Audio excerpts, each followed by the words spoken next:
আজ এত টাকা কালেকশন করা হলো, কিছু মনে না করলে জানতে পারি আপনার হাদিয়া কত টাকা। সুদে টাকা লাগায় এমন ব্যক্তি সমাজে বিচার করে, তার বিধান কি? জি ভাই, এরপরে প্রশ্ন হলো, রিজিকে বরকত এবং ভাগ্য সুপ্রসন্ন হবে কোন আমল করলে? আকিকা না দিলে কি শিশুর বিপদ কাটে না? আইডি কার্ড ও পাসপোর্ট বানানোর কাজ করা হালাল নাকি হারাম? মুয়াবিয়াকে কি সাহাবী হিসাবে সম্মান করা যাবে? নাউজুবিল্লাহ, এটা কেমন প্রশ্ন করেছে। আমি একজন প্রাইমারি স্কুলের শিক্ষক। সকাল 9টা থেকে 4টা পর্যন্ত আমার কর্মঘণ্টা, 4টা 15 পর্যন্ত আমার কর্মঘণ্টা। 5 বছর বয়সী বাচ্চা থেকে শুরু করে 12 বছরের শিক্ষার্থী পড়ে। প্রতিটা ক্লাসের সময়কাল 40 মিনিট। সকালে 3-4টা ক্লাস নিলে শরীর আর চলে না। পরবর্তী ক্লাসগুলো শুরুর ক্লাসের মতো মনোযোগ দিতে পারি না। তাতে কি আমার বেতনের টাকার কোনো প্রবলেম হবে? শত শত কোমলমতি শিক্ষার্থী সামলানো অনেক কষ্টকর হয়। এরপরে প্রশ্ন হলো, গ্রামের নাম কৃষ্ণপুর, অতএব কারণে মসজিদ ও মাদ্রাসার নামের পূর্বে কৃষ্ণ শব্দটি ব্যবহার হচ্ছে, এতে গ্রামের লোকদের করণীয় কি? মসজিদের ইমাম সাহেবের জন্য টাকা কালেকশন করে সেই টাকা মসজিদের ফান্ডে জমা রাখা যাবে কিনা? মহল্লায় যোগ্য ইমাম থাকা সত্ত্বেও গ্রামের সম্মানীয় লোক যারা কিনা অন্যত্রে কর্মরত, কিন্তু 2 ঈদের নামাজ, পশু কুরবানি ও বিয়ে শাদী শেষে নির্দিষ্ট পরিমাণ টাকা নিয়ে থাকলে তাদের জন্য হালাল হবে কিনা, নাকি এটা মহল্লার ইমাম সাহেবের হক? আসসালামু আলাইকুম ওয়া রাহমাতুল্লাহি ওয়া বারাকাতুহু।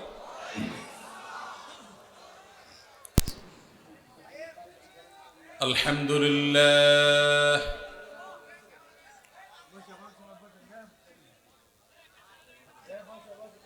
الحمد لله نحمده ونستعينه ونستغفره ونؤمن به ونتوكل عليه ونعوذ بالله من شرور أنفسنا ومن سيئات أعمالنا من يهده الله فلا مضل له ومن يضلله فلا هادي له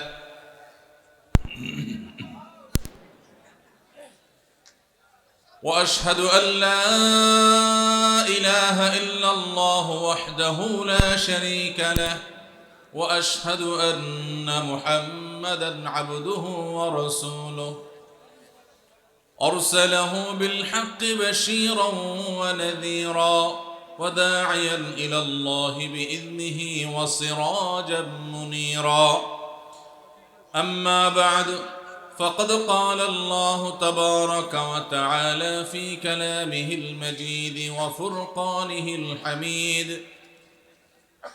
أعوذ بالله من الشيطان الرجيم والذين هم لفروجهم حافظون وقال تبارك وتعالى قل للمؤمنين يغضوا من أبصارهم ويحفظوا فروجهم ذلك أزكى لهم إن الله خبير بما يصنعون وقل للمؤمنات يغضضن من أبصارهن ويحفظن فروجهن ولا يبدين زينتهن إلا ما ظهر منها وقال عليه الصلاة والسلام من يضمن لي ما بين لحييه وما بين رجليه أضمن له الجنة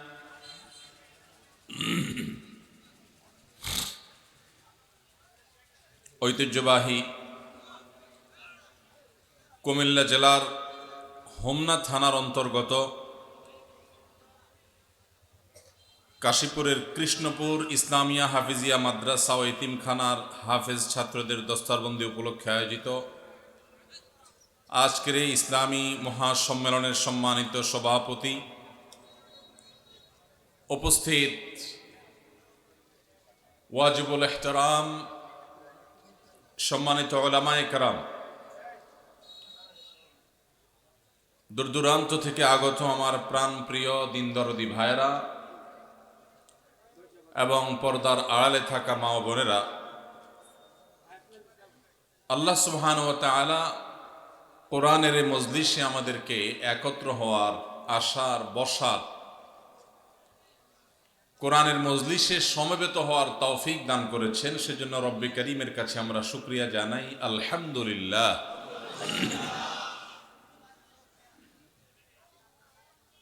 ভাই, আশপাশ থেকে আওয়াজগুলো একটু বন্ধ করলে ভালো হয়। এদিকে অনেক আওয়াজ হচ্ছে, যুবক ভাইয়েরা, আওয়াজ বন্ধ করতে হবে।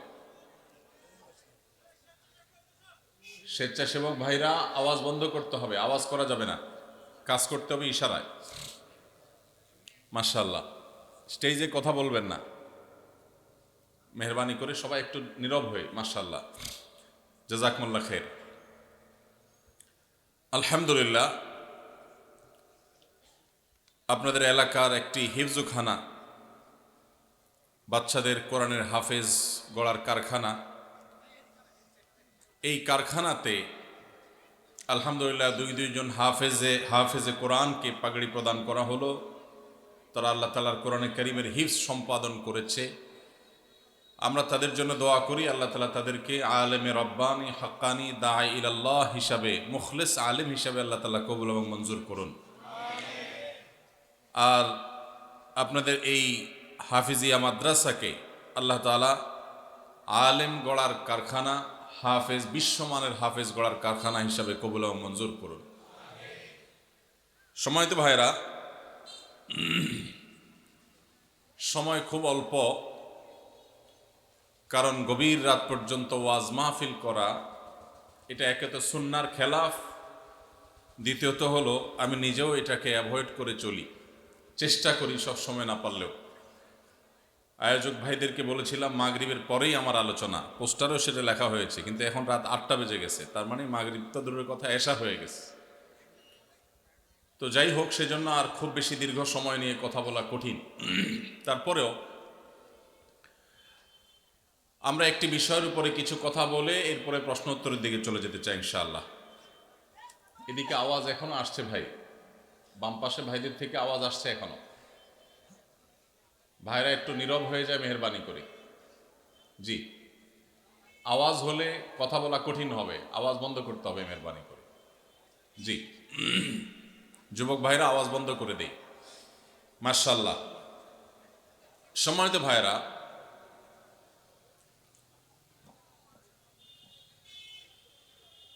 ফেব্রুয়ারি মাস, যেই মাসে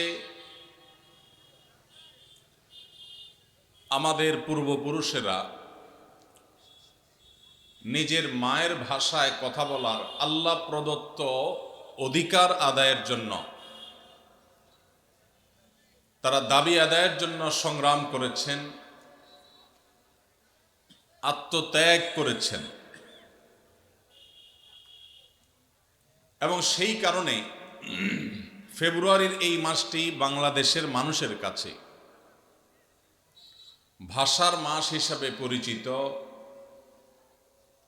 এই মাসে ভাষা আন্দোলনের যে ইতিহাস, সেই গৌরবোজ্জ্বল ইতিহাসের কারণে ফেব্রুয়ারি মাসটি আমাদের সবার কাছে নানা দিক থেকে গুরুত্বপূর্ণ। দুর্ভাগ্যজনক একটি বাস্তবতা হলো, গত বেশ অনেক বছর যাবৎ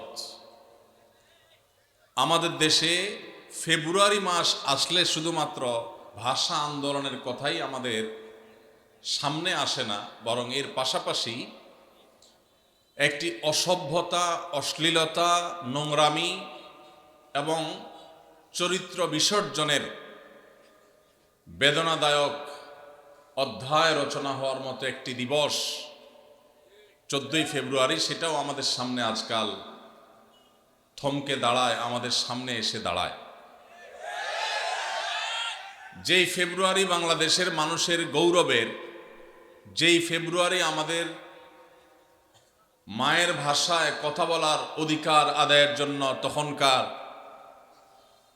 আব্দুল সালাম, রফিক, বরকত এবং আব্দুল জব্বার সহ অন্য সব ভাষা আন্দোলনের জন্য যারা আত্মত্যাগ দিয়ে করেছেন, তারা তাদের তারুণ্য এবং যৌবনকে যেখানে জুলুমের বিরুদ্ধে কথা বলে সংগ্রাম করে তারা ইতিহাসে স্থান করে নিয়েছেন, সেই সময়ের তরুণদের আজকের যে বংশধরেরা, তাদের সে তেজ, তাদের সেই চেতনা, তাদের সেই ধার, তাদের সেই শক্তি এবং উদ্যমকে নষ্ট করবার জন্য পশ্চিমা পৃথিবী থেকে ভ্যালেন্টাইন্স ডে নামক একটা বস্তাপচা সস্তা সংস্কৃতি আমদানি করা হয়েছে। আমাদের যুবকেরা যেখানে তাদের চরিত্রকে হেফাজত করে, যুবকেরা তাদের যৌবনের উদ্যমকে ব্যবহার করে দুনিয়া এবং আখিরাতের কল্যাণ সাধন করত, সেই যুবকদেরকে অবৈধ সম্পর্কের বেড়াজালে আটকে ফেলে তাদের উদ্যম, তাদের দ্বীনি ঈমানি এবং সাধারণ যে চেতনা আছে সেটাকে ধ্বংস করবার এক নীল নকশা আমরা গত অনেক বছর যাবৎ দেখতে পাচ্ছি। প্রিয় ভাইরা আমার, যেই ফেব্রুয়ারি ছিল আমাদের ইতিহাস ঐতিহ্যের ফেব্রুয়ারি, যেই ফেব্রুয়ারি আমাদের গৌরবের ফেব্রুয়ারি, সেই গৌরবের ফেব্রুয়ারিতে একটি নোংরা দিবসকে আমদানি করে সেটাকে কলুষিত করার অপচেষ্টা করা হচ্ছে। মুসলমানের সন্তান, মুসলিম যুবক, মুসলিম তরুণের সবচাইতে মূল্যবান, মহামূল্যবান সম্পদগুলোর একটি হলো তার সচ্চরিত্র। সচ্চরিত্র যদি নষ্ট হয়ে যায়, এই মুসলিম তরুণ, এই মুসলিম যুবক একটি মৃত লাশের যেরকম কোনো মূল্য থাকে না, সেই মুসলিম তারুণ্যের আল্লাহর কাছে কোনো মূল্য থাকে না। যেই মুসলিম তারুণ্য তার চরিত্রকে, আল্লাহ প্রদত্ত তার যে আখলাক, সেটাকে সে নষ্ট করে ফেলেছে, কলুষিত করে ফেলেছে, নোংরা করে ফেলেছে, এই যুবকের আল্লাহর কাছে কোনো দাম আর থাকে না। ভাইরা আমার,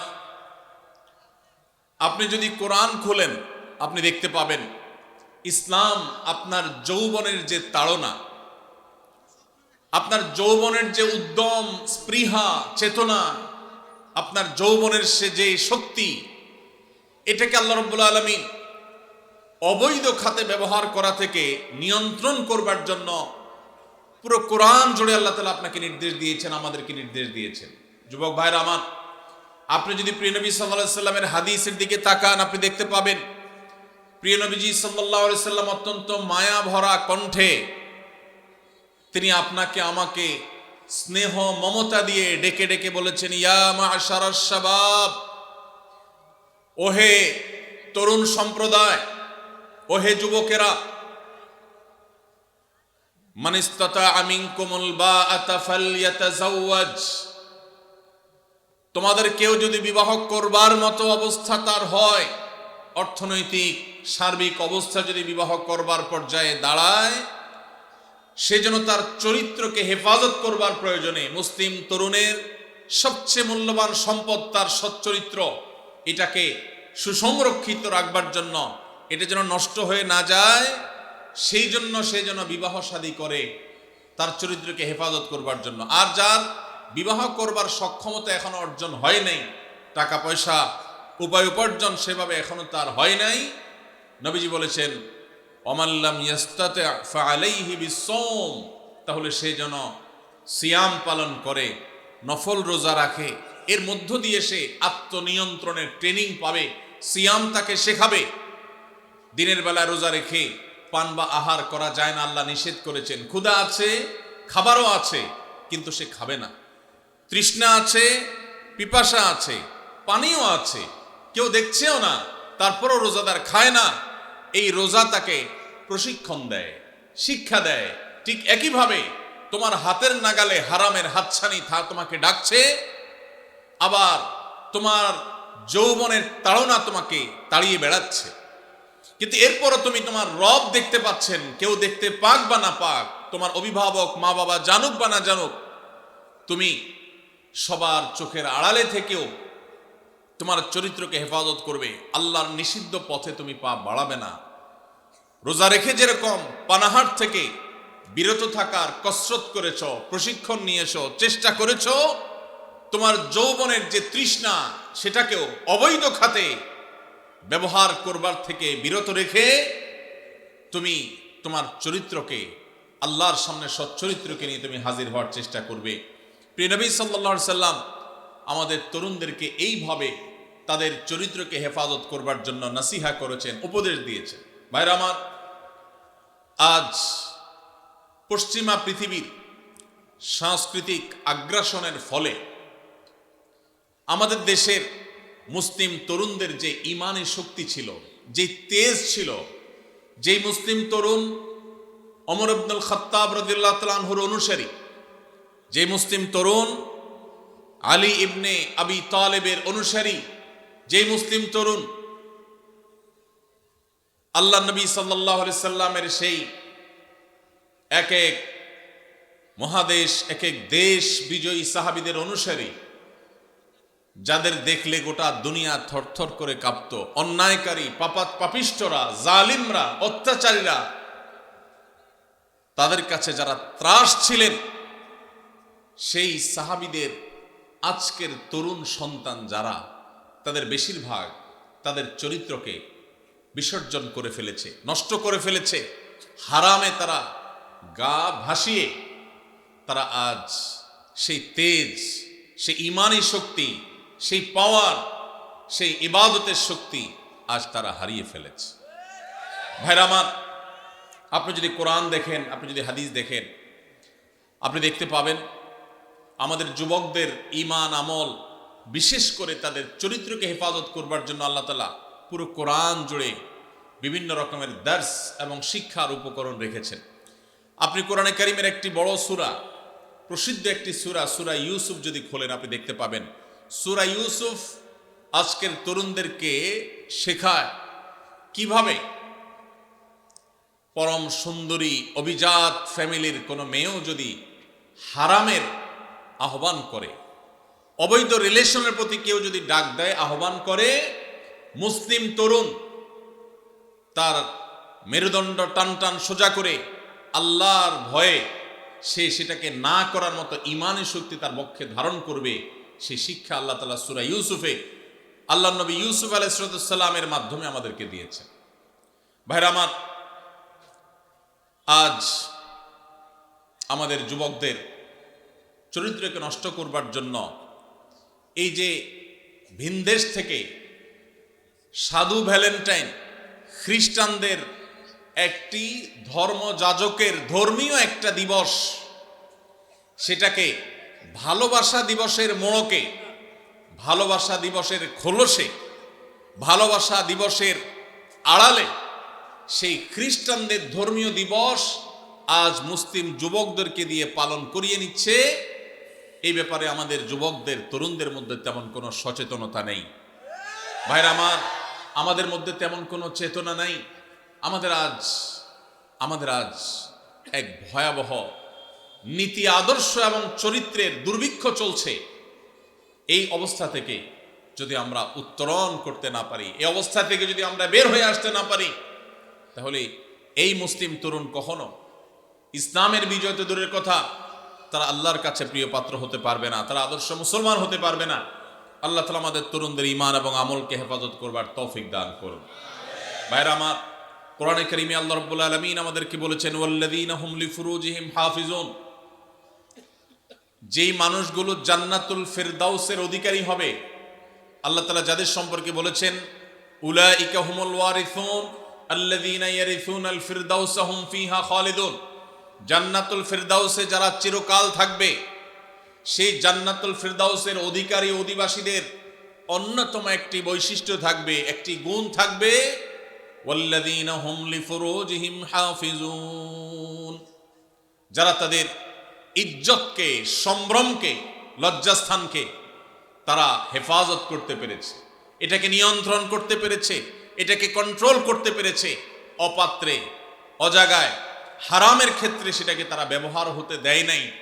এই সংযম, এই আত্মসংগ্রাম, এই যুদ্ধ, নিজেকে নিয়ন্ত্রণ করবার এই প্রচেষ্টা যারা সফল হয়েছে, যারা সাকসেস হয়েছে, এমনকি কারোর চরিত্র যদি কালিমা লেগেও যায়, সে যদি তারপরও সে ফিরে আসে, তওবা করে, আর কখনো সে পথে পা না বাড়ায়, তাহলে সেও আল্লাহ তাআলার এই পুরস্কারের আওতাভুক্ত হবে ইনশাআল্লাহ। ভাইরা আমার, কোরআনে কারীমের অন্য জায়গায় আল্লাহ বলেছেন, কুল্লিল মুমিনিনা ইয়াগুদ্দু মিন আবসারিহিম ওয়া ইয়াহফাযু ফুরুজাহুম। আল্লাহ বলছেন, হে রাসূল, আপনি ঈমানদারদেরকে বলে দিন তারা যেন তাদের চক্ষুগুলোকে অবনত করে, চোখকে, দৃষ্টিকে যেন তারা হেফাজত করে, অপাত্রে, অজাগায়, কুজাগায়, হারাম জিনিস, মোবাইলের স্ক্রিনে, পত্রিকার পাতায়, ম্যাগাজিনের পৃষ্ঠায়, দেয়ালে, কম্পিউটার স্ক্রিনে, টেলিভিশন, অফলাইনে কিংবা অনলাইনে, শিক্ষা প্রতিষ্ঠানে কিংবা বাজারে, কোথাও যেন তারা অপাত্রে হারাম নারীর দিকে তারা দৃষ্টিপাত যেন না করে, তারা যেন তাদের চোখকে হেফাজত করে, নিয়ন্ত্রণ করে, তাদের সম্ভ্রম, তাদের ইজ্জত, তাদের আবরু, তাদের লজ্জাস্থানকে যেন তারা হেফাজত করে। যদি এটা করতে পারে, যালিকা আযকা লাহুম, তাহলে এইটা হবে তাদের জন্য পবিত্রতম উপায়। নিজের চরিত্রকে সে পরিচ্ছন্ন রাখতে পারলো, পবিত্র রাখতে পারলো। ভাইরা আমার, আল্লাহ শেষে বলছেন, ইন্নাল্লাহা খাবীরুম বিমা ইয়াসনাউন। ঈমানদাররা যেন জেনে রাখে, যে যা করে, মেসেঞ্জারে হোক, হোয়াটসঅ্যাপে হোক, ইমোতে হোক, অফলাইনে কিংবা অনলাইনে হোক, যে যা করে না কেন, আল্লাহ বলছেন, আল্লাহ রাব্বুল আলামিন তার সব কিছু সম্পর্কে সম্যক অবগত। আল্লাহর কাছে কোনো কিছু লুকায় থাকে না। আপনার বাবা জানে না, আপনার মা জানে না, আপনার প্যারেন্টস, অভিভাবক জানে না, আপনার বড় ভাই জানে না, আপনার টিচার জানে না, আপনার স্ত্রী জানে না, আপনার অনেক আপনজন যারা আপনাকে ভালো মনে করে, আপনার চরিত্রটাকে ভালো মনে করে, তারা জানে না। কিন্তু ইন্নাল্লাহা খাবীরুম বিমা ইয়াসনাউন, আপনি যা করছেন আপনার রব আল্লাহ রাব্বুল আলামিন সব কিছু জানেন। কিয়ামতের ময়দানে সবার সম্মুখে আপনার সমস্ত গোমর, সমস্ত চরিত্রহীনতা, সমস্ত নোংরামি, সমস্ত অশ্লীলতা, সমস্ত হারাম সম্পর্ক এবং রিলেশনকে আল্লাহ রাব্বুল আলামিন ফাঁস করে দিবেন। ভাইরা আমার, ঠিক একই নির্দেশ আল্লাহ তাআলা মা বোনদেরকে দিয়েছেন, মেয়েদেরকেও দিয়েছেন। তারাও যেন তাদের দৃষ্টিকে অবনত রাখেন এবং তাদের লজ্জাস্থানকে, ইজ্জত আবরুকে তারা হেফাজত করেন, এবং তারা যেন তাদের সৌন্দর্যগুলোকে প্রকাশ করে না বেড়ান, এগুলোকে যেন প্রদর্শন করে না বেড়ান। পশ্চিমারা, পৃথিবীর অনেক দেশ, তারা আমাদের মা বোনদেরকে ভোগ্য পণ্যে পরিণত করেছে। বাজারের বিভিন্ন জিনিসপত্র যেরকম ঝুলিয়ে রাখা হয় মানুষকে লোভী করে তুলবার জন্য, আল্লাহর বান্দীদেরকে, মুহাম্মদ সাল্লাল্লাহু আলাইহি সাল্লামের উম্মতদেরকে, মুসলিম মেয়েদেরকে নানা মুখরোচক নাম দিয়ে সেরকম ভোগ্য পণ্যের মতো আজ বিজ্ঞাপনে, বিলবোর্ডে, পত্রপত্রিকা, বিভিন্ন জায়গায় তাদেরকে আজ সেভাবে মেলে ধরা হচ্ছে। এটা মুসলিম মিল্লাতের, উম্মতে মুহাম্মদিয়ার জন্য সবচেয়ে অপমানজনক অধ্যায়, সবচেয়ে দুর্ভাগ্যজনক অধ্যায়। ভাইরা আমার, আল্লাহ রাব্বুল আলামিন আমাদেরকে নির্দেশ করেছেন, ওয়ালিয়াস্তাফিফিল্লাযীনা লা ইয়াজিদুনা নিকাহা হাত্তা ইউগনিয়াহুমুল্লাহু মিন ফাদলিহি, যাদের বৈধ উপায়ে বিবাহ করবার মতো এখনো আর্থিক সঙ্গতি হয় নাই, সেই সুযোগ তৌফিক এখনো আসে নাই, আল্লাহ বলেছেন তাদের চরিত্রকে বিবাহ পর্যন্ত তারা যেন হেফাজত করে, সংরক্ষণ করে, এটাকে যেন নষ্ট না করে। যতদিন আল্লাহ তাআলা তাদের সেই সচ্ছলতা না দেন, আর্থিক সঙ্গতি না দেন, মোহর এবং স্ত্রীর খোরপোশ দেবার মতো উপায় উপার্জন, চাকরি বাকরি, ব্যবসা বাণিজ্য যতদিন না হয়, ততদিন পর্যন্ত সে যেন নিজেকে নিয়ন্ত্রণ করে, অপাত্র এবং হারাম জায়গায় যেন সে নিজেকে নিয়ে না যায়। ভাইরা আমার, যেসব যুবক ভাইরা স্রোতের বিপরীতে, হারামের যে স্রোত জাহান্নামের দিকে নিয়ে যাচ্ছে আমাদের তরুণদেরকে, এর বিপরীতে যে সমস্ত যুবক যুবতীরা নিজেদেরকে বাঁচাবার সংগ্রামে যারা জয়ী হবেন, যারা নিজেদেরকে এসব হারাম থেকে বাঁচাবার জন্য চেষ্টা করবেন, কোরআন এবং হাদিস তাদের জন্য কিছু সুসংবাদের কথা বলেছে। এর ভিতরে এক নম্বর হলো, আল্লাহ রাব্বুল আলামিন সেই সব মানুষদের সাহায্য করাটাকে আল্লাহ নিজের উপর তিনি কর্তব্য বানিয়ে নিয়েছে। যেসব মানুষেরা চরিত্রকে হেফাজত করে, বিবাহ করে চরিত্রকে হেফাজত করবার উদ্দেশ্যে তারা। আবু হুরায়রা রাদিয়াল্লাহু তাআলা আনহু বর্ণনা করেছেন, নবীজি সাল্লাল্লাহু আলাইহি ওয়াসাল্লাম ইরশাদ করেছেন, সালাসাতুন আলাল্লাহি আউনুহুম, তিন শ্রেণীর মানুষ আছে যাদেরকে সাহায্য করা, যাদের উপকার করা, যাদেরকে বিপদ থেকে উদ্ধার করা, যাদেরকে রক্ষা করা, সহযোগিতা করা, এটা আল্লাহ তাআলা তার উপর তিনি কর্তব্য বানিয়ে নিয়েছেন। আল্লাহ তাআলা নিজের জন্য নিজেকে আবশ্যক করে নিয়েছেন। সেই সৌভাগ্যবান তিন শ্রেণীর মানুষ কারা? নবীজি সাল্লাল্লাহু আলাইহি ওয়াসাল্লাম বলেছেন, তার মধ্যে এক নম্বর হলেন আল মুজাহিদু ফি সাবিলিল্লাহ, যারা আল্লাহর রাহে জিহাদে রত থাকেন।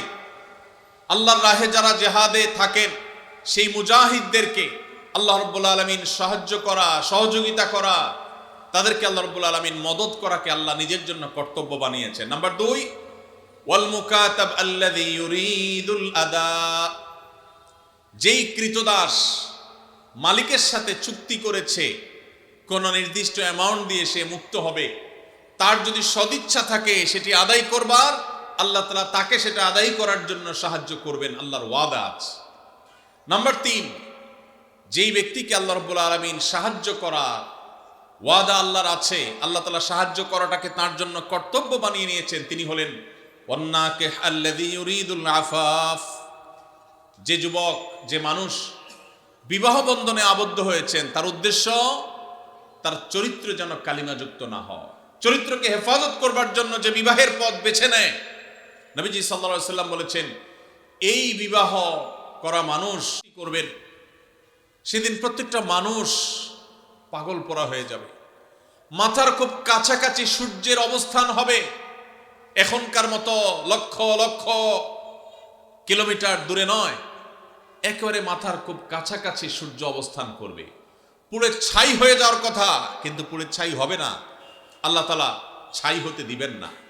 মানুষ বেঁচে থেকে ছটপট করে করে আল্লাহর কাছে আর্তনাদ করতে থাকবে যে এই সূর্যের উত্তাপ, এই আগুন, এই কষ্ট, এটা থেকে মুক্তি চাই আল্লাহ, প্রয়োজনে জাহান্নাম দিয়ে দাও, তারপরেও হিসাব ক্লোজ করো, মুক্তি চাই, এই কষ্ট সহ্য হয় না। মানুষ ঘামের সাগরে হাবুডুবু খাবে। মৃত্যু আর আসবে না, মৃত্যুকে আল্লাহ তাআলা চিরতরে শেষ করে দিবেন। শুধু ভোগ, জান্নাতীদের নেয়ামত, জাহান্নামীদের শাস্তি, দুইটাই স্ব অবস্থান থেকে ভোগ করবে। এটা শেষ হবে না, মৃত্যু আর আসবে না। কিয়ামতের সেই ভয়াবহতম দিনে আল্লাহ রাব্বুল আলামিন সেই তরুণদের, সেই যুবক ভাইদের, সেই যুবতী বোনদের আল্লাহর আরশের নিচে ভিআইপি প্যান্ডেলে আল্লাহ রাব্বুল আলামিন ছায়া দিবেন, যাদেরকে কিয়ামতের কোনো কষ্ট স্পর্শ করবে না, কিয়ামতের কোনো ভয়াবহতা তাদেরকে পাবে না, কিয়ামতের কোনো ভয়াবহতা, কোনো টেনশন তাদের টাচই করবে না। সেই সৌভাগ্যবান মানুষগুলোর মধ্যে থেকে, 7 শ্রেণী মানুষগুলোর মধ্যে থেকে এক শ্রেণী হলো, নবী সাল্লাল্লাহু আলাইহি ওয়াসাল্লাম বলেছেন, ওয়ারাজুলুন দাআতহু ইমরাআতুন যাতু হাসবিন ওয়া জামাল ফাকাল ইন্নী আখাফুল্লাহ, যে যুবককে কোন মেয়ে হারাম প্রেমের অফার করেছে, অবৈধ সম্পর্ক করবার জন্য বন্ধু বান্ধবরা তাকে উস্কে দিয়েছে, তার সাথে কোনো হারাম রিলেশনের প্রস্তাব এসেছে, সে সেই প্রস্তাব লোভনীয়, অভিজাত, সুন্দরী, উচ্চবংশীয়, ভালো ঘরের মেয়ে অফার করার পরও সে চিন্তা করেছে, এই অফার গ্রহণ করে আমি সাময়িক ভোগের জগতে যদি প্রবেশ করিও, আল্লাহর শাস্তি অবধারিত, গোটা পৃথিবী মিথ্যা হতে পারে, সবাই মিথ্যা হতে পারে, আল্লাহর ওয়াদা, আল্লাহ নবী সাল্লাল্লাহু আলাইহি সাল্লামের ওয়াদা কখনো মিথ্যা হতে, আমার জীবন যে দুনিয়াতেই ধ্বংস হবে, আখিরাত তো বহুত পরে, এই হারামের সাথে যদি সংশ্লেষ হয়, সম্পর্ক হয়, আল্লাহ রাব্বুল আলামিন গোটা জীবনকে জাহান্নামে পরিণত করে দিবেন। হারামের যে আযাব, এই হারামের আযাব শুধু মৃত্যুর পরে নয়, দুনিয়া থেকে শুরু হয়ে যায়। এই কথা চিন্তা করে যদি কোনো যুবক বলে ইন্নী আখাফুল্লাহ, হারাম অফার পাওয়ার যদি বলে আমি আল্লাহকে ভয় করি, আল্লাহর ভয়ে আমি তোমার হারাম এই প্রস্তাবকে, হারাম এই অফারকে আমি গ্রহণ করতে পারলাম না, সে যদি নিজেকে বাঁচিয়ে রাখতে পারে, নবীজি সাল্লাল্লাহু আলাইহি সাল্লাম বলেছেন ওই যে কিয়ামতের ভয়াবহতম দিনে আল্লাহর আরশের নিচে ভিআইপি প্যান্ডেলে যে মানুষগুলো ছায়া পাবে, আশ্রয় পাবে, যাদেরকে কোনো কষ্ট স্পর্শ করবে না, তাদের মধ্যে থেকে এই যুবক, যেই যুবক হারাম এবং অবৈধ সম্পর্ক করার সুযোগ পেয়েও সেখান থেকে সে নিজেকে বাঁচিয়ে রেখেছে। আল্লাহ তাআলা আমাদের যুবক ভাইদের চরিত্রগুলোকে হেফাজত রাখার তৌফিক দান করুন। ভাইরা আমার, নবী করিম সাল্লাল্লাহু আলাইহি সাল্লামের আরেকটি হাদিস আবু হুরায়রা রাদিয়াল্লাহু তাআলা আনহু বর্ণনা করেছেন। তিনি বলেছেন, নবীজি সাল্লাল্লাহু আলাইহি সাল্লাম ইরশাদ করেন, উরিদা আলাইয়া আউয়ালু সালাসা ইয়াদখুলুনাল জান্নাহ। নবীজি বলেছেন, সবার আগে জান্নাতে যেই 3 শ্রেণীর মানুষ প্রবেশ করবে, আল্লাহ তাআলা আমার কাছে সেই 3 শ্রেণীর মানুষকে উপস্থাপন করেছেন, তাদের বিষয়ে আমাকে জানিয়ে দিয়েছেন কারা তারা, কারা সেই সৌভাগ্যবান মানুষ যারা জান্নাতে সবার আগে প্রবেশ করবে। সুবহানাল্লাহ। নবীজি সাল্লাল্লাহু আলাইহি সাল্লাম বলেছেন, এর মধ্যে প্রথম শ্রেণীর মানুষ হলেন শহীদ, যারা আল্লাহর দ্বীনের জন্য ইসলাম এবং মুসলিমদের দুশমনদের বিরুদ্ধে জিহাদে রত হয়ে যারা শাহাদত বরণ করেছে, নিজের জীবনকে বিলিয়ে দিয়েছে, এই শহীদদেরকে আল্লাহ তাআলা জান্নাতে সবার আগে প্রবেশ করাবেন। আল্লাহ তাআলা আমাদের সবাইকে শাহাদাতের মওত এবং শাহাদাতের মৃত্যু আমাদের সবাইকে নসিব করুন। দ্বিতীয়ত, নবী সাল্লাল্লাহু আলাইহি সাল্লাম বলেছেন, আফিফুন মুতাআফফিফ, যে মানুষ তার চরিত্রকে কোনো প্রকার কালিমা লাগতে দেয় না।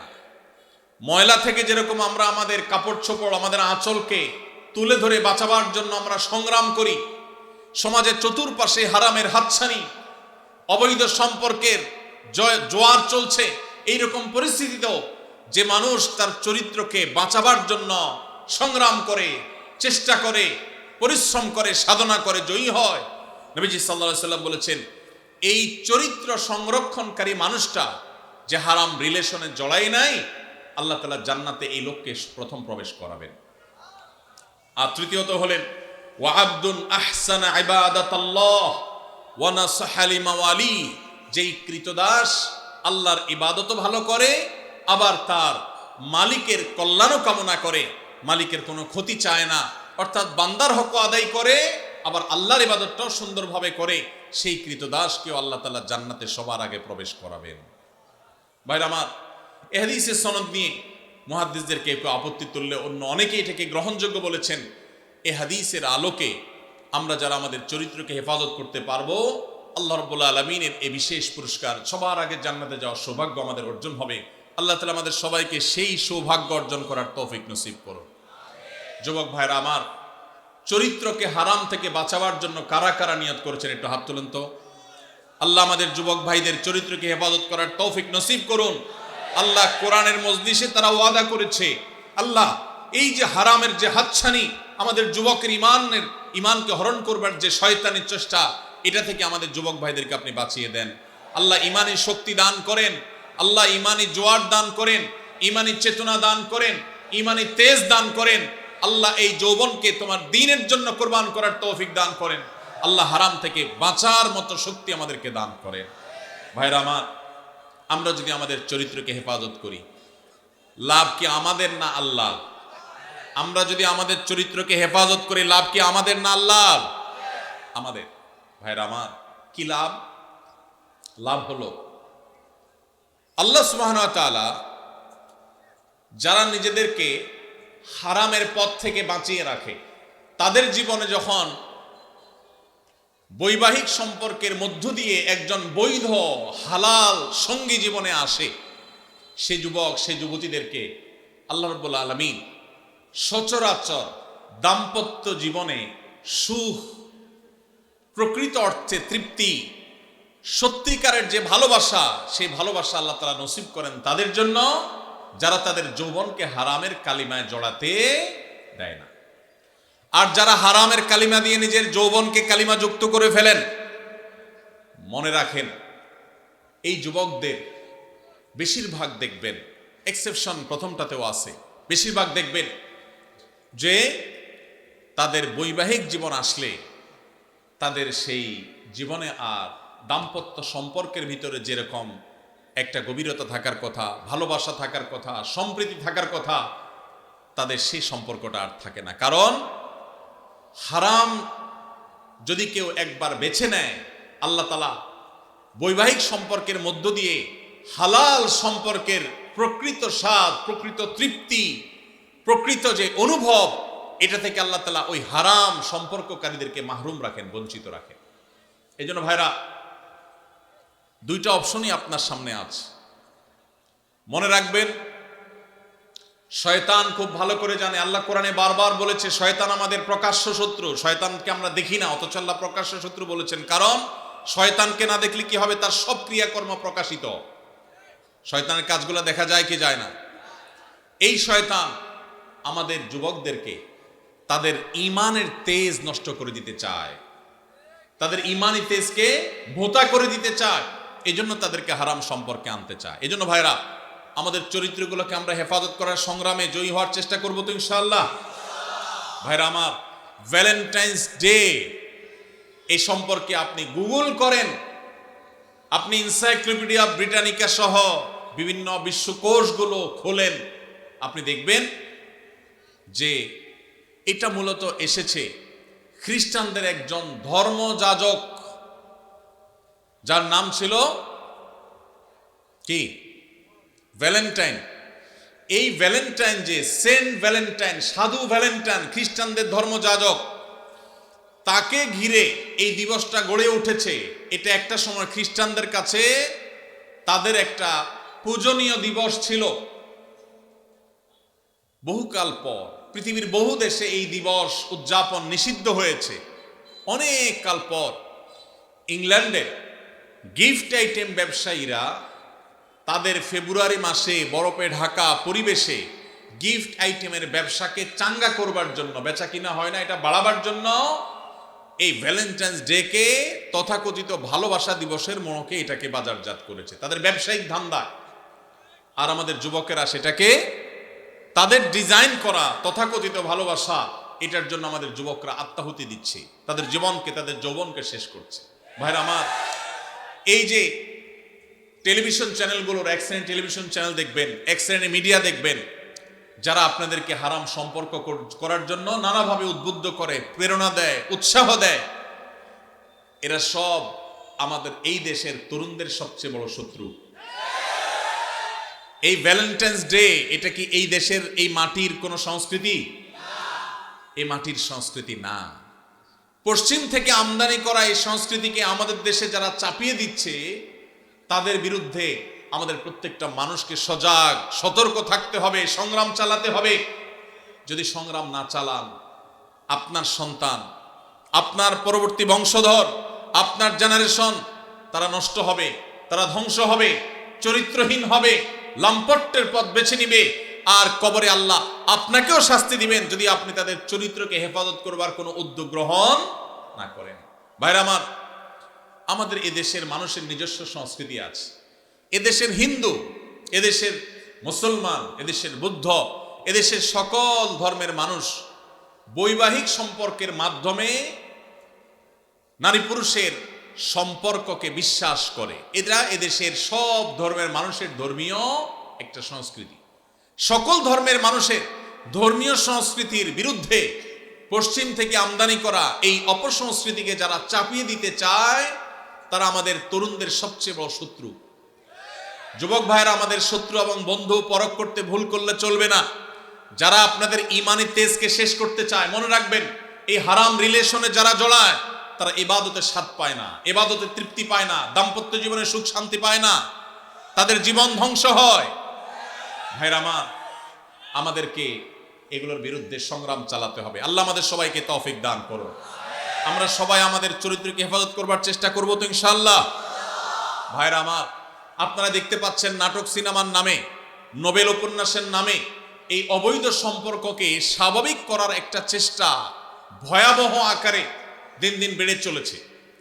আপনারা দেখেন, আজ থেকে 20-30 বছর আগেও আমাদের এই দেশে, গ্রামে তো বটেই, এমনকি শহরেও কেউ কারোর সাথে বিবাহ বহির্ভূত রিলেশন বা সম্পর্ক করে, এটা যদি জানতে পারে, সমাজের প্রত্যেকটা মানুষ ছিছি করত।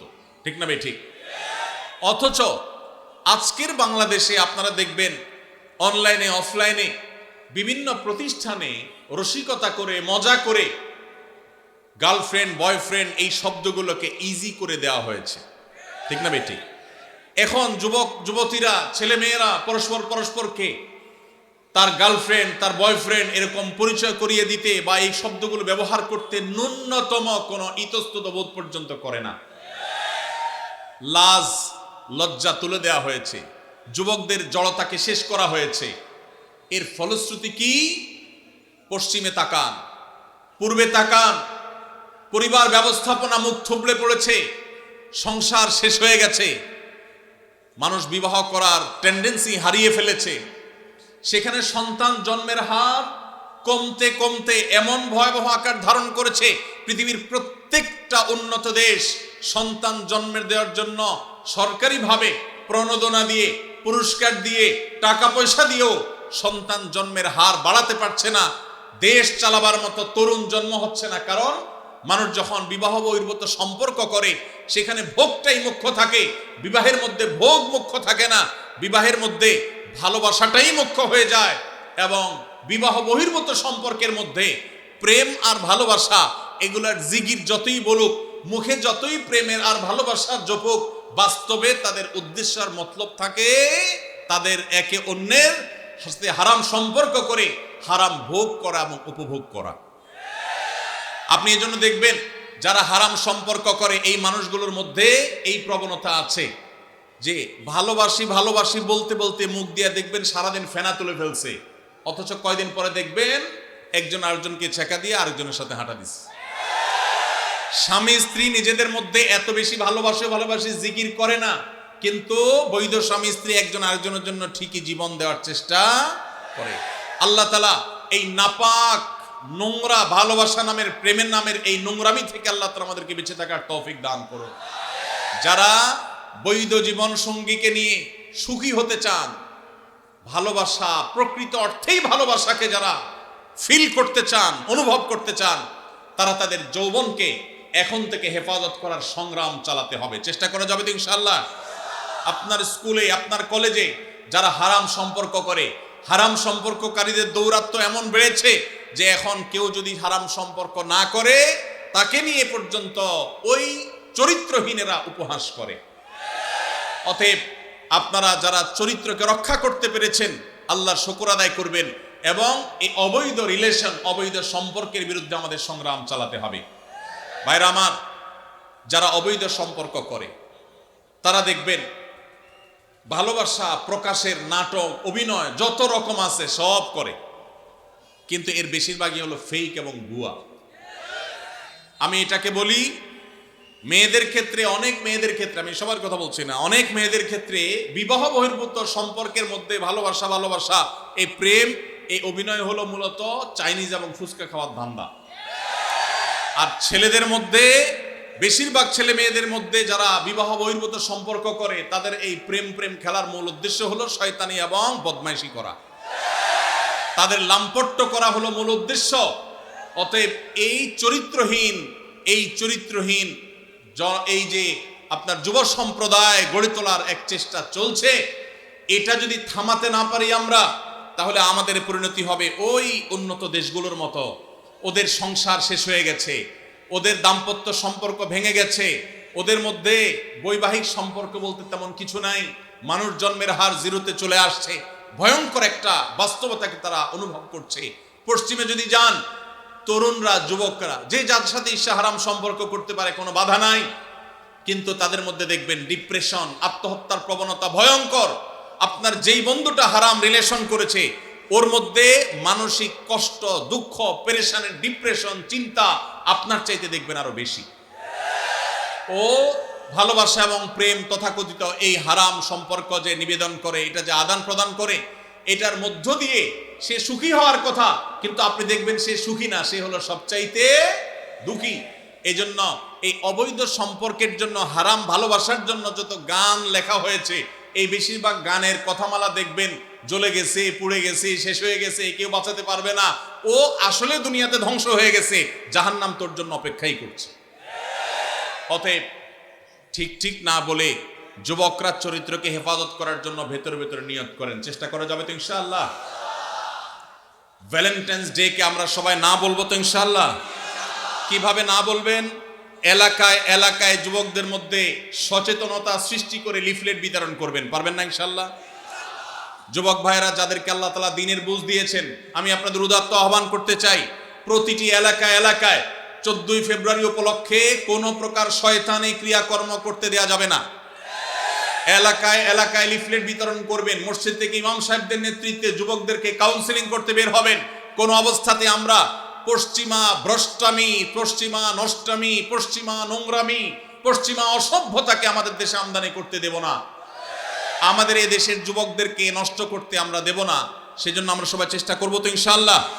এই জন্য আপনার স্কুলে, আপনার কলেজে যারা হালাল সম্পর্কে বিশ্বাসী, যারা মুসলমান, যারা এই দেশীয় সংস্কৃতিতে বিশ্বাসী, ভিনদেশী সংস্কৃতিকে যারা গা মাখাতে চায় না, সেই যুবকদেরকে আমি বলতে চাই, আপনারা আপনাদের শিক্ষা প্রতিষ্ঠানে বিভিন্ন জায়গায় আপনারা লিফলেট বিতরণ করেন, জনসচেতনতা সৃষ্টি করেন, যুবকদের মধ্যে দাওয়াতি অভিযান চালান। আমরা যদি অলিতে গলিতে 13ই ফেব্রুয়ারি 12ই ফেব্রুয়ারি থেকে দাওয়াতি কাজ চালাই, ইনশাআল্লাহ রাস্তাঘাটে অলিতে গলিতে যেখানে সেখানে এইসব নোংরামি, এই সমস্ত অসভ্যতা, এইসব দৃশ্য আমাদের দেখতে হবে না ইনশাআল্লাহ। আর যদি মনে করেন যে না আমি নিজে বাঁচলাম, আমার আর দেখার দরকার নাই, তো আপনার সন্তান, আপনার ভবিষ্যৎ বংশধর, তাদেরকে আপনি জাহান্নামে রেখে যাচ্ছেন, মনে রাখবেন। তাদের জন্য ভালো পরিবেশ দরকার আছে না নেই? যদি ভালো পরিবেশের দরকার হয়, তাহলে সেক্ষেত্রে আমাদের নড়ে চড়ে বসতে হবে, দায়িত্বশীল ভূমিকা পালন করতে হবে। শুধু ওয়াজ শুনে গেলে হবে না। আমি আইন হাতে তুলে নিতে বলছি না, খবরদার কেউ আইন হাতে তুলে নেবেন না, কিন্তু এলাকায় এলাকায় এই নষ্টামি যারা করে তাদেরকে আগে থেকে দাওয়াত দিবেন, অন্যায় কাজ থেকে, অসৎ কাজ থেকে বাধা প্রদান করবেন। কারা কারা রাজি আছেন হাত তুলেন দেখি। আল্লাহ আমাদের সবাইকে এই নষ্টামি বন্ধ করার তৌফিক দান করুন। ভাইরা আমার, আপনারা সবাই জানেন আমাদের দেশে এক শ্রেণীর ব্যবসায়ী আছে যারা বিদেশ থেকে এদেশে ব্যবসা করবার জন্য এসেছে। এই বিদেশ থেকে ব্যবসা করতে আসা কোম্পানিগুলোর মধ্যে থেকে আপনারা দেখেন ক্লোজ আপ একটা ব্র্যান্ড আছে না? এই ক্লোজ আপ ইউনিলিভারের এই ব্র্যান্ড, তারা আমাদের দেশে এই নষ্টামিকে সবচেয়ে বেশি প্রতিষ্ঠা করবার জন্য টাকা পয়সা খরচ করে। প্রতি বছর দেখবেন তারা ক্লোজ আপ কাছে আসার গল্পের কথা শোনাতে বলে। এই কাছে আসার গল্প বলতে, কোন সন্তান পড়ালেখা থেকে দূরে সরে গেছে, সে আবার সুপথে আসছে, পড়ালেখার পথে ফিরে আসছে, সেই যুবকের গল্প তারা শুনতে চায় না। কোন যুবক বাবা মার সাথে রাগারাগি করে বাসা থেকে বের হয়ে চলে গেছে, সে আবার বাবা মার কাছে আসছে, সেই সচ্চরিত্রবান যুবকের গল্প তারা শুনতে চায় না। কোন স্বামী তার স্ত্রীর সাথে অভিমান করে সরে গেছে, দূরে চলে গেছে, আবার তারা স্বামী স্ত্রী মিলেমিশে গেছে, ভুল সবাই একে অন্যটাকে স্বীকার করে নিয়ে তারা আবার থাকা শুরু করেছে। এই যে কাছে এসেছে, একটা সংসার ভাঙার পর আবার জোড়া লেগেছে, এই কাছে আসার গল্প তারা বলে না। তারা কোন কাছে আসার গল্পের কথা বলতে চায়? তারা বলতে চায় আমাদের যুবকরা হারামের কাছে, জাহান্নামের কাছে, অবৈধ রিলেশনের কাছে যাওয়ার গল্প যেন শোনায় সেজন্য। তাহলে এরা কি আমাদের বন্ধু না শত্রু? এরা কি আমাদের বন্ধু না শত্রু? যেই যুবক বাপমা থেকে দূরে সরে গেছে, সেই যুবক বাপমার কাছে ফিরে আসলে এই কাছে আসার গল্প আমাদের জন্য সুখকর।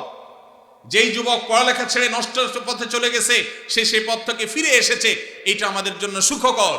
যেই যুবক মাদকের দিকে চলে গেছে, সে মাদক ছেড়ে আবার সুস্থ জীবনে ফিরে এসেছে, এটা আমাদের জন্য আনন্দের। যেই স্বামী স্ত্রীকে রেখে চলে গেছে, যেই স্ত্রী স্বামীকে রেখে অভিমান করে চলে গেছে, সে আবার ফিরে এসেছে, এই কাছে আসার গল্প আমাদের জন্য সুখকর। কিন্তু ক্লোজ আপ এবং এই জাতীয় যে সমস্ত কোম্পানিগুলো আমাদের যুবকদের ইমানের চেতনাকে ধ্বংস করবার নীল নকশাকে তারা বাস্তবায়ন করতে চায়, তারা এই সমস্ত কাছে আসার গল্প শুনতে বা শোনাতে চায় না।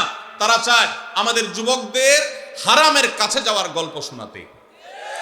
হারামের কাছে যাওয়ার গল্প শোনাতে যারা আমাদের যুবকদেরকে উদ্বুদ্ধ করে, যারা যুবকদেরকে উস্কানি দেয়, এই তথাকথিত কাছে যাওয়ার পরের যে গল্প, কোন যুবক হারাম সম্পর্ক করতে গিয়ে, তথাকথিত কাছে আসার গল্প রচনা করতে গিয়ে তার পড়ালেখার জীবন শেষ হয়ে গেছে।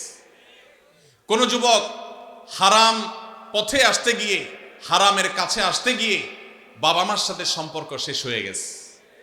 কোনো মানুষ হারাম সম্পর্ক করে হারামের অবৈধ সম্পর্কের কাছাকাছি যেতে গিয়ে তার বৈধ স্ত্রীর সাথে তার ডিভোর্স হয়ে গেছে।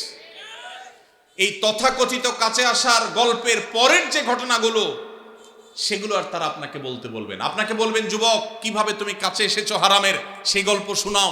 সেগুলো দিয়ে তারা ভ্যালেন্টাইন্স ডে, অর্থাৎ খ্রিস্টানদের সাধু ভ্যালেন্টাইন্স ডে, যেটাকে না জেনে না বুঝে মুসলিম যুবকেরা তথাকথিত ভালোবাসা দিবস মনে করে যেটাকে উদযাপন করে খ্রিস্টানদের কাজ করছে, সেই দিবস উপলক্ষে তারা সে সমস্ত গল্পকে নাটক আকারে টেলিভিশন উপস্থাপন করে।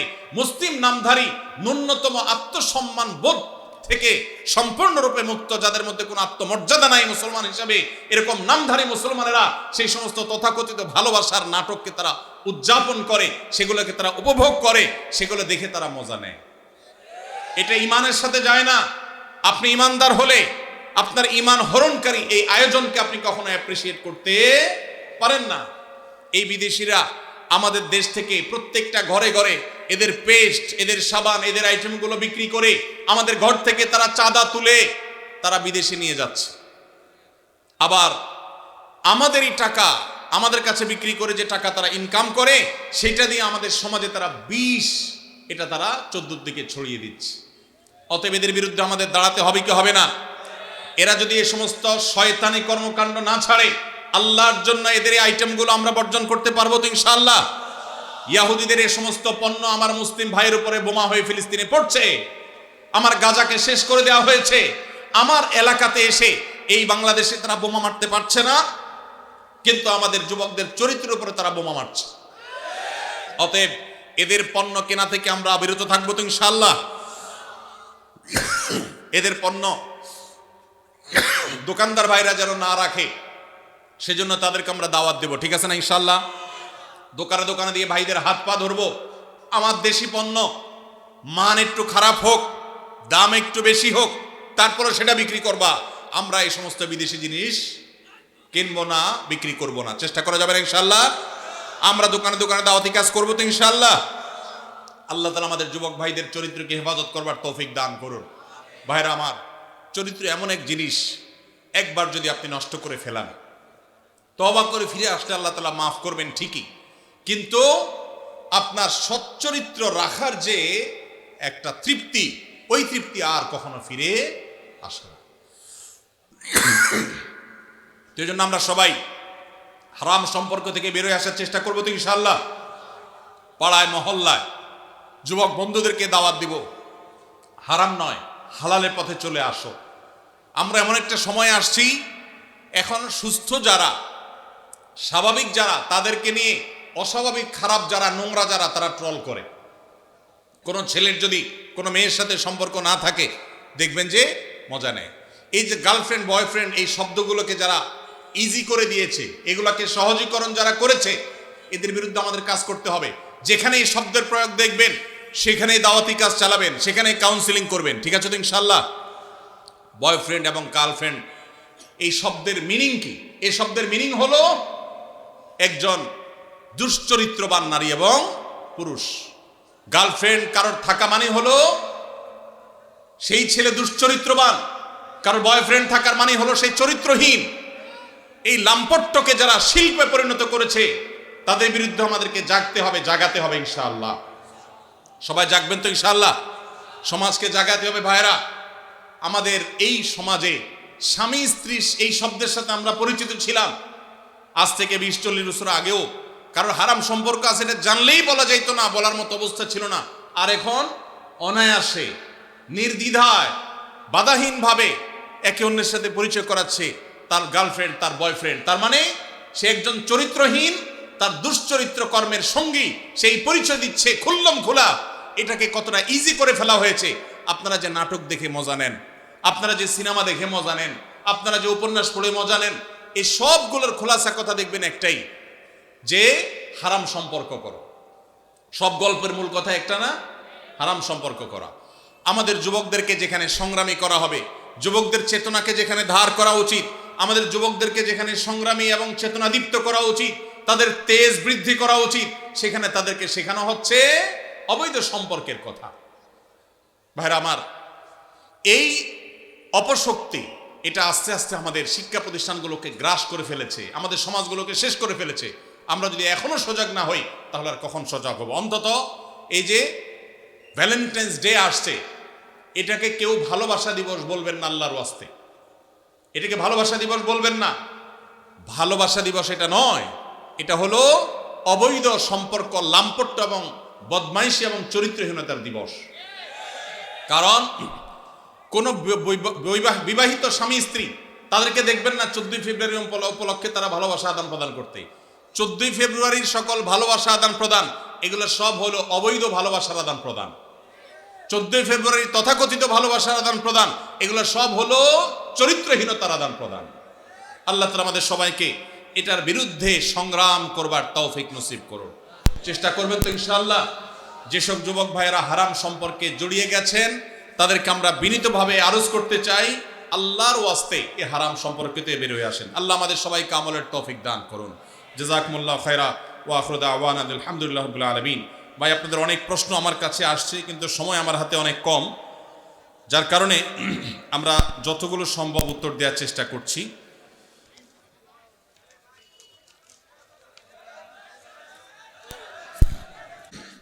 একটু সবর করতে হবে ভাই, একটু ধৈর্য ধারণ করেন।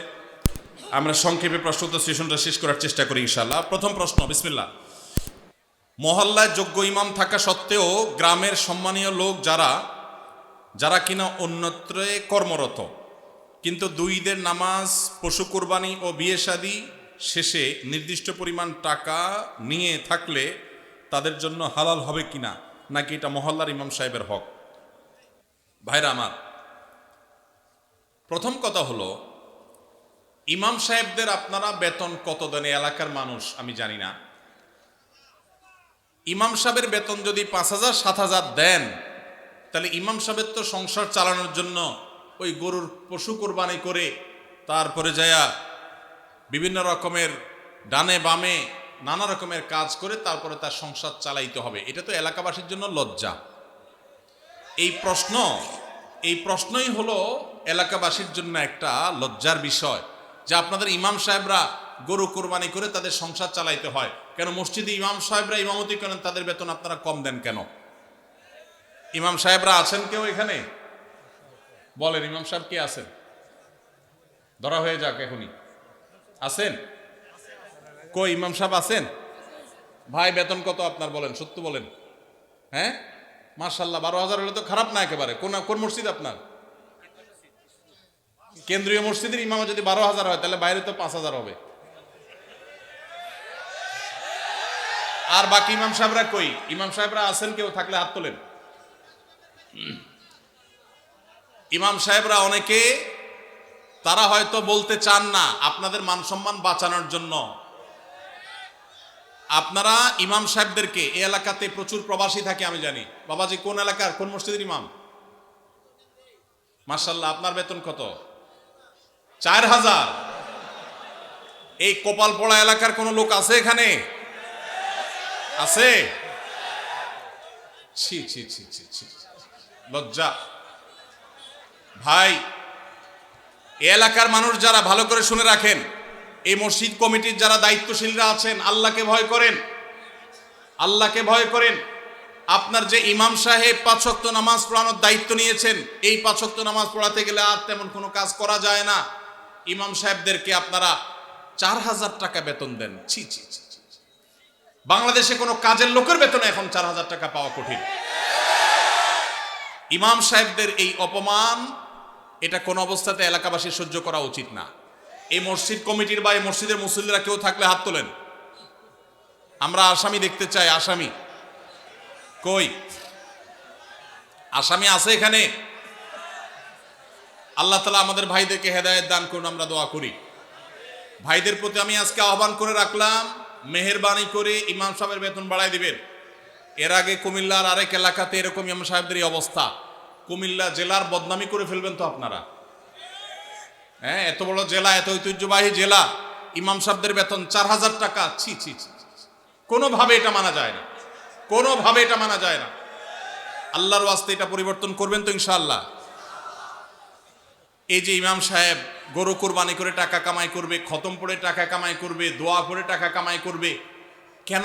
ইমাম সাহেব মসজিদে দায়িত্ব পালন করছে, মসজিদের মধ্যে অনেক ভালো ভালো কাজ করতে পারে, সেগুলা করতে পারবে তখন যখন তাকে এমন বেতন দিবেন যে নিশ্চিন্তে তিনি মসজিদ ভিত্তিক নানামুখী কাজ করতে পারেন। এখন যে বেতন দেন সেটা দিয়ে তার চাল কেনার টাকাই যদি না হয়, তাহলে সে মসজিদে কোরআন শিক্ষার আসর করবে না দাওয়াতি কাজ করবে নাকি ধান্দা করে বেড়াবে? এই যে অন্য এলাকা থেকে এসে পশু কুরবানি করে টাকা নেওয়া জায়েজ কিনা এই প্রশ্ন করছেন, এই প্রশ্ন তো এই জন্যই আসছে যে ইমাম সাহেবের যা দেন তা যথেষ্ট হয় না, এই জন্য ইমাম সাহেবের এসব খুঁজে বেড়ানো লাগে। এটা তো লজ্জার কথা। কেন ইমাম সাহেব এগুলো খুঁজতে হবে? এত বেশি বেতন দিবেন যে এই সমস্ত ছোটখাটো কাজ করে ইমাম সাহেব তার পেট পালার চিন্তা করা যেন না লাগে। আল্লাহ আমাদেরকে সেই তৌফিক দান করুন।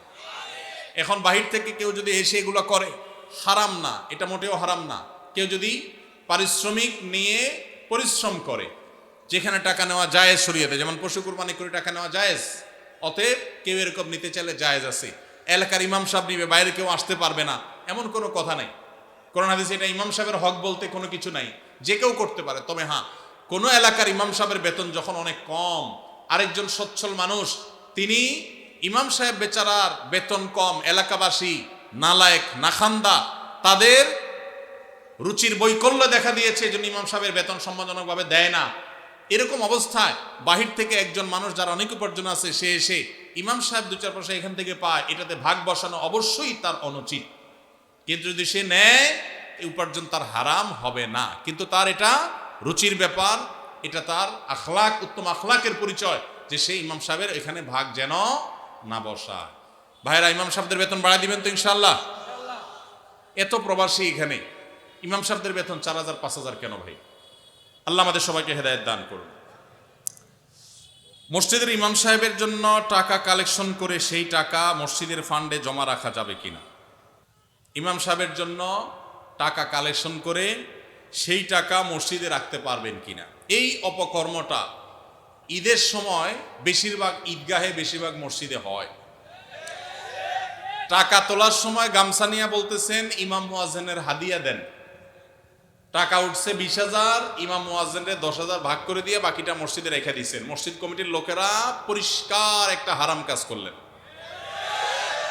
মনে করছেন আল্লাহর ঘরের জন্য দুর্নীতি করলে আল্লাহ ছেড়ে দিবে না?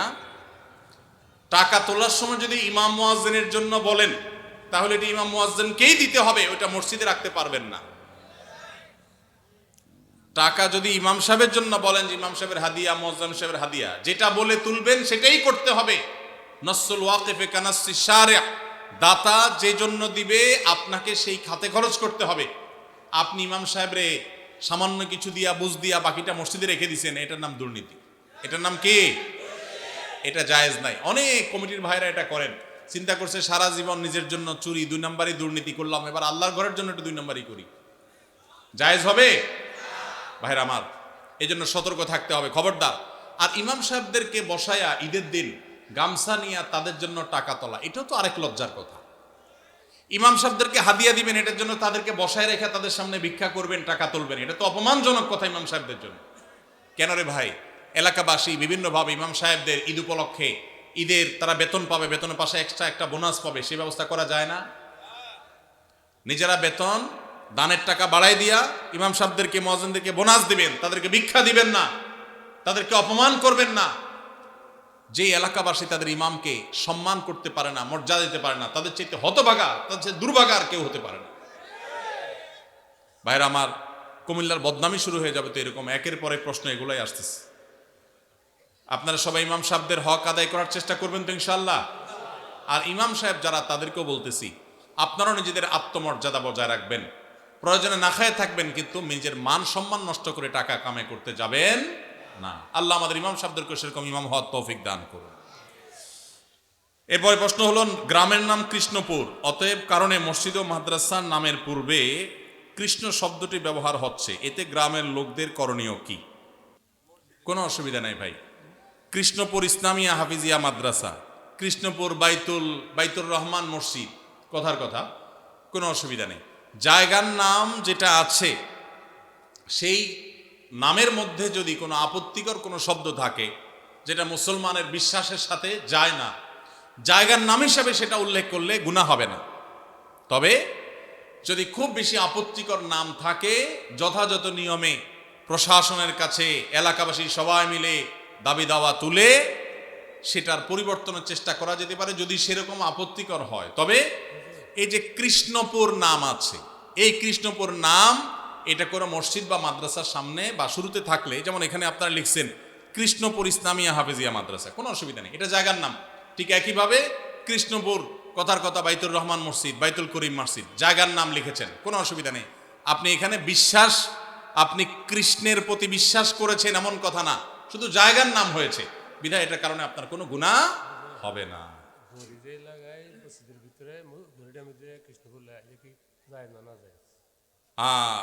মুরব্বী বলছেন যে ঘড়ির মধ্যে ওই শব্দ লাগায় দেয়, সেই শব্দ আপনার মসজিদের মধ্যে থাকে, এটা অনুচিত কিনা। জায়গার নাম হিসাবে থাকলে তো নাজায়েজ না বলেছি, তারপরেও আল্লাহর ঘরের সম্মান, পবিত্রতা, মর্যাদা রক্ষা করতে গিয়ে তাওহীদের পরিপন্থী কথা, শব্দ, সেটা হোক জায়গার নাম, এটা ইমানি যে গায়রত, ইমানি যে আত্মসম্মান, এটার কারণে ওইটা অ্যাভয়েড করতে পারলে ভালো হয়। মসজিদে নাগা লাগানোতে কোনো জরুরি কিছু না, কাগজপত্রের বাইরে ঠিকানা হিসাবে লিখলেন সেটা ভিন্ন কথা। অতএব এগুলো পরিহার করতে পারলে, বিশেষ করে মসজিদের ভিতরে মসজিদের পবিত্রতা এবং মর্যাদার খাতিরে তারা পৃথক করতে বলেছেন। তিনি বলেছেন ওয়াহজুরুহুম ফিল মাদাজিআই, ওয়াহজুরুহুম ফিল মাদাজিআই ইযা বালাগু আশরা আও কামা ওয়ারাদা ফিল হাদিস।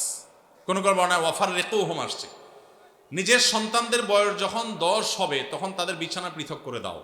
এক কম্বলে এক কাঁথার নিচে দুজন ঘুমাবে না, তখন আলাদা আলাদা হবে। যদি বিছানা পৃথক করা বলতে আলাদা খাট, আলাদা চকিতে শোয়ানোর মতো আর্থিক সঙ্গতি না থাকে, তাহলে একই কক্ষেও যদি থাকে তো মাঝখানে পার্টিশন থাকবে, কোলবালিশ জাতীয় কিছু থাকবে, আলাদা কম্বল কাঁথা থাকবে, একই কাপড়ের ভিতরে বা একই কাপড়ের নিচে ঘুমাবে না।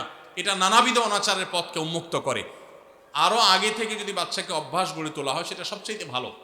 অনেকে আছেন এই বিষয়গুলোকে তেমন কোনো গুরুত্ব দেন না, অথচ এগুলোর কারণে বহু সর্বনাশা আমাদেরকে গ্রাস করে। বিধায় নবী সাল্লাল্লাহু আলাইহি ওয়াসাল্লামের এই নির্দেশটা আমাদের খুব গুরুত্বের সাথে মানতে হবে।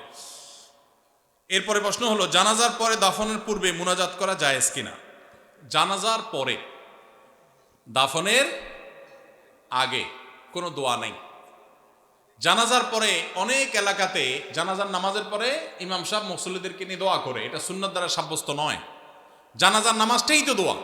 জানাজার নামাজের মধ্যে আপনি পড়লেন আল্লাহুম্মা ফিরলি হাইয়িনা ওয়া মাইয়িতিনা, আল্লাহ মাই আমাদের মৃতদেরকে মাফ করে দেন, কিন্তু জানাজার নামাজে এটা পড়লেন, পড়েই তো সালাম ফিরালেন, পুরো জানাজার নামাজটাই তো দোয়া। তাহলে সালাম ফেরানোর পর আবার কিসের দোয়া? এই জন্য এই দোয়া সুন্নাহ সম্মত নয়। তবে মাইয়েতকে দাফন করার পর, কবরে রাখার পর, দাফন করে শেষ করার পর কেবলামুখী হয়ে যারা দাফন কাজে শরীক হয়েছেন সবাই যার যার মতো করে কেবলামুখী হয়ে মুর্দার জন্য দোয়া করা সুন্নাত। সেটা দাফনের আগে না পরে? দাফনের পরে কেবলামুখী হয়ে দোয়া করা সুন্নাত। সুন্নাতটা আমরা অনেকে জানি না, বেদাতটা ঠিকই জানি। সুন্নাতের খবর নাই, বেদাত নিয়ে টানাটানি। এই জন্য এই সুন্নাত যেহেতু আলোচনা নাই, জানাশোনা নাই, এটা আমরা জিন্দা করবো ইনশাআল্লাহ, ঠিক আছে না? মাইয়াতকে কবরে রেখে দাফন করে কেবলামুখী হয়ে আমরা হাত তুলে দোয়া করব। কি দোয়া করব? দোয়া করব, নবী সাল্লাল্লাহু আলাইহি ওয়াসাল্লাম বলেছেন সালু লি আখিকুম আত-তাসবীত, তোমরা তোমাদের ভাই যাকে দাফন করলা তার জন্য আল্লাহর কাছে দোয়া করো, সেই জন্য ঈমানের উপরে এখন মুনকার নাকিরের প্রশ্নের জবাবে যেন টিকে থাকতে পারে, অটল থাকতে পারে, সেজন্য আমরা মাইয়াতের জন্য দোয়া করব ইনশাআল্লাহ। মসজিদের রেগুলার ইমাম সাহেব থাকা সত্ত্বেও তারাবির জন্য অন্য কোনো ইমাম আনা জায়েজ আছে কিনা? আনা যাবে, কোনো অসুবিধা নাই। এই প্রশ্ন সব বোধহয় ইমাম সাহেবরা বাউ করে দিছে, সব তাদের স্বার্থের প্রশ্ন। ইমাম সাহেবরা দেয় নাই, তাহলে মুফতাদের ইমাম সাহেবকে মহব্বত করেন, টাকা দিবেন না, কিন্তু ইমাম সাহেবদের পক্ষে প্রশ্ন করবেন। মাশাআল্লাহ, এটা কেমন মহব্বত হইল? যাই হোক ভাই, ইমাম সাহেব যদি ভালো হাফেজ না হন, তেলাওয়াতের সৌন্দর্য আহামরি না থাকে, বাহির থেকে হাফেজ নিয়ে আসলে কোনো অসুবিধা নেই। এটা কোনো কথা না যে ইমাম সাহেবের পিছনেই নামাজ পড়া জরুরি। তবে হ্যাঁ, কোনো যৌক্তিক কারণ ছাড়া অনেক এলাকাতে আছে কমিটির সাথে ইমাম সাহেবের ভালো সম্পর্ক নাই, শত্রুতা করে এখন বাহির থেকে লোক হায়ার করে আনে। এটা অন্যায় কথা, এটা জুলুম। যার পিছনে নামাজ পড়বেন তার প্রতি আপনার যদি এতটুকু শ্রদ্ধাবোধ না থাকে তাহলে অবশ্যই সেটা অনুচিত কাজ, সেটা গর্হিত কাজ। এই জন্য এটা করা জায়েজ হবে না। আমি একজন প্রাইমারি স্কুলের শিক্ষক, সকাল 9টা থেকে 4টা পর্যন্ত আমার কর্মঘণ্টা, 4টা 15 পর্যন্ত আমার কর্মঘণ্টা। 5 বছর বয়সী বাচ্চা থেকে শুরু করে 12 বছরের শিক্ষার্থী পড়ে, প্রতিটা ক্লাসের সময়কাল 40 মিনিট, সকালে 3-4টা ক্লাস নিলে শরীর আর চলে না, পরবর্তী ক্লাসগুলো শুরুর ক্লাসের মতো মনোযোগ দিতে পারি না, তাতে কি আমার বেতনের টাকার কোনো প্রবলেম হবে? শত শত কোমলমতি শিক্ষার্থী সামলানো অনেক কষ্টকর হয়। ভাইরা আমার, আল্লাহ কোরআনে বলেছেন লা ইউকাল্লিফুল্লাহু নাফসান ইল্লা উসআহা, সাধ্যের বাইরে কোনো কিছু করতে আল্লাহ আমাদেরকে বাধ্য করেন নাই। এজন্য আমাদের উচিত হবে যে আমরা যারা চাকরি করব, যতক্ষণ সাধ্য থাকে ততক্ষণ আমরা মনোযোগ দিয়ে কাজ করব। আমার এনার্জি আর কুলাচ্ছে না, আগে প্রথম আইসা যেরকম করতে পারছি সকালের দিকে, দুপুরের পরে শরীরে এনার্জি একটু কমে যাবে, এটা স্বাভাবিক। এর কারণে ইনশাল্লাহ আপনি আল্লাহর কাছে পাকড়াও শিকার হবেন না। যদি আপনি ইচ্ছাকৃত গাফিলতি করেন, মোবাইল টিপাটিপি করে সময় নষ্ট করেন, বাচ্চাদের ক্লাসে দেরিতে যান, তাহলে সেজন্য আল্লাহর কাছে জব দিয়ে করা লাগবে। কিন্তু আপনার এনার্জি কমে গেছে, প্রথম ক্লাসের মতো মনোযোগ আর ধরে রাখতে পারছেন না, এর কারণে আপনি গুনাহগার হবেন না। আলহামদুলিল্লাহ, এরকম শুদ্ধ সুস্থ চিন্তা করার মানুষ যে আছে, বান্দার হক সম্পর্কে এতটা সচেতন মানুষ আছে, এটাই তো একটা সমাজের জন্য আনন্দের বিষয়। আলহামদুলিল্লাহ, সন্দেহাতীতভাবে এটা একটা সুখের সংবাদ যে একজন ভাই চাকরি করে, স্কুলে চাকরি করে তার ঠিকঠাক মতো বেতনটা হালাল হচ্ছে কিনা, তার মনোযোগ কমে যাচ্ছে, সেজন্য আল্লাহর কাছে দায়ী থাকবেন কিনা, এই যে চিন্তা মনে আসছে, এটাকেই বলে ঈমানী চেতনা। এই ঈমানী চেতনাই তো আমাদেরকে ভালো মানুষের দিকে নিয়ে যায়। আল্লাহ আমাদের এই ভাইকে আরো বেশি ঈমান আমল বাড়ানোর তৌফিক দান করুন। মুআবিয়াকে কি সাহাবী হিসাবে সম্মান করা যাবে?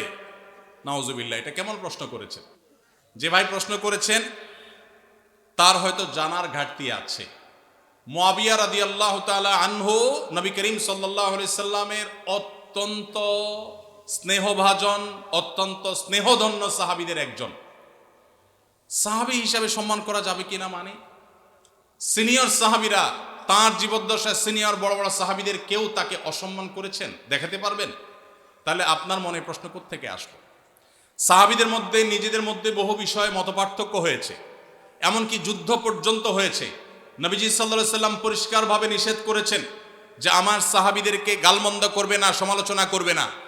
নবীজি সাল্লাল্লাহু আলাইহি সাল্লামের এই হাদিস থেকে বোঝা যায় সাহাবীদের কোনো ভুল, কোনো ত্রুটি হতে পারে মানুষ হিসাবে, কিন্তু হলে সেটার কারণে সমালোচনা করা, গালমন্দ করার অধিকার আমাদের নাই। আপনার বাবা যদি তার কোনো ভুল হয়, আপনি কি সেটা সমালোচনা করে বেড়াবেন?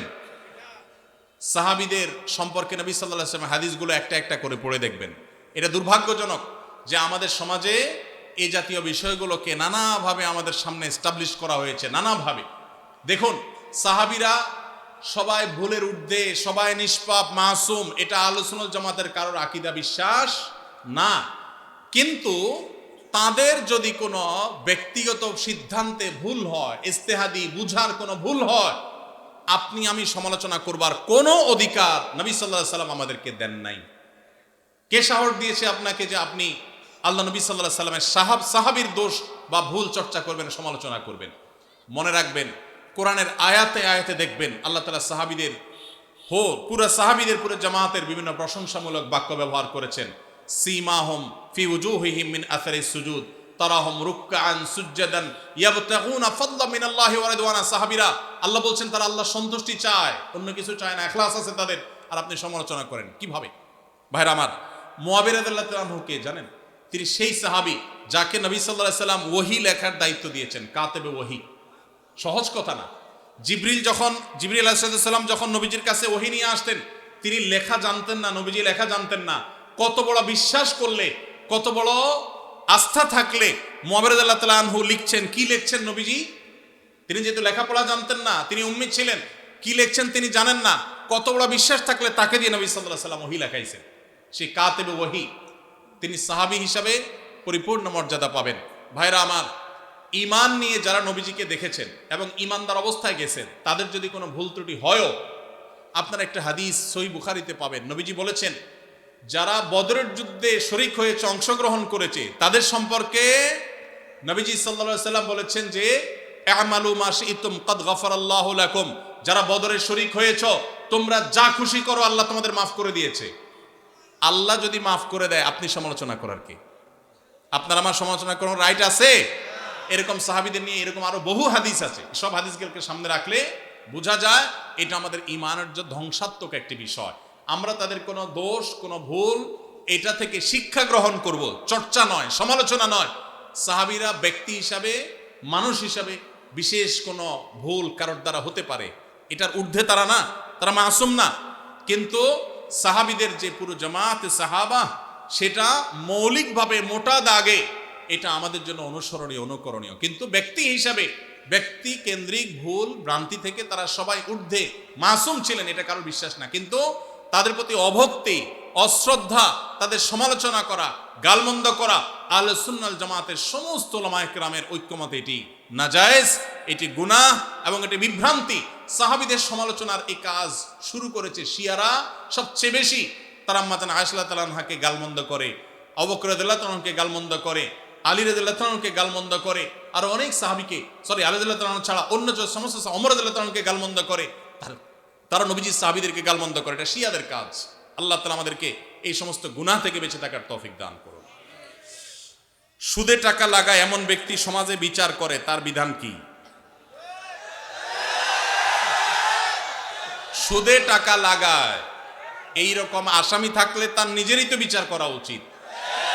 সে আবার কিসের বিচার করবে? মুসলমানদের সমাজে হারামখোররা কখনো বিচারকের আসনে বসতে পারা উচিত না। মুসলমানদের উচিত এগুলোকে সতর্ক করা, এগুলোর ব্যাপারে সতর্ক থাকা। আল্লাহ আমাদেরকে তৌফিক দান করুন। যে সমস্ত মানুষ হারামের সাথে খুল্লম খোলা সম্পর্ক, মুসলমানদের সমাজে কিভাবে তাদেরকে বিচারক হিসেবে ডাকেন? আর ভালো মানুষের কি অভাব পড়ছে এলাকা? সুদখোর ছাড়া ভালো মানুষ কি নাই এলাকায়? তাহলে কেন সুদখোরকে দিয়ে বিচার করতে হবে? যে আল্লাহর ভয় যার মধ্যে নাই, সে কিভাবে ন্যায়সঙ্গতভাবে বিচার করবে? কিভাবে আশা করা যায়? আল্লাহ আমাদের ভাইদেরকে সবাইকে হেদায়েত দান করুন। যারা সুদের কারবারে জড়িয়ে আছেন, আল্লাহর ভয়ে হারাম থেকে সরে আসুন। আইডি কার্ড ও পাসপোর্ট বানানোর কাজ করা হালাল নাকি হারাম?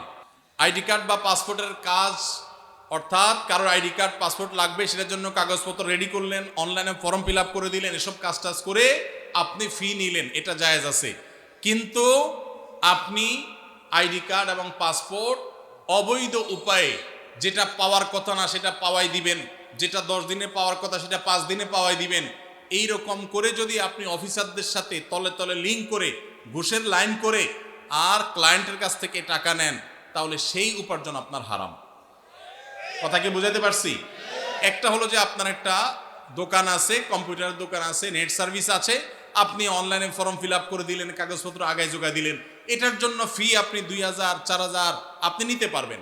কিন্তু আপনি ক্লায়েন্টের কাছ থেকে অতিরিক্ত টাকা নিয়ে ওই পাসপোর্ট অফিসার, এনআইডি কার্ডের ওই অফিসারে আপনি ঘুষ দিলেন, দিয়া আপনি কাজটা করে আনলেন। এই ঘুষের কারবার করে অবৈধ কাজ করলেন, আগের দেরির কাজ আগের করাইলেন, লাইন ব্রেক করাইলেন, নানামুখী যে শয়তানিগুলো আমাদের দেশে হয়, অবৈধ কাজ হয়, এগুলোর জন্য যদি টাকা লেনদেন করেন, তাহলে আপনার এই ব্যবসা হালাল হবে না। আজ এত টাকা কালেকশন করা হলো, কিছু মনে না করলে জানতে পারি আপনার হাদিয়া কত টাকা? ভাইরা আমার, আলহামদুলিল্লাহ, আল্লাহ শুকর। প্রথম কথা হলো যে ওয়াজ মাহফিলে বা দিনই কাজে, এমনি তো আমি ওয়াজ মাহফিলে যাই না।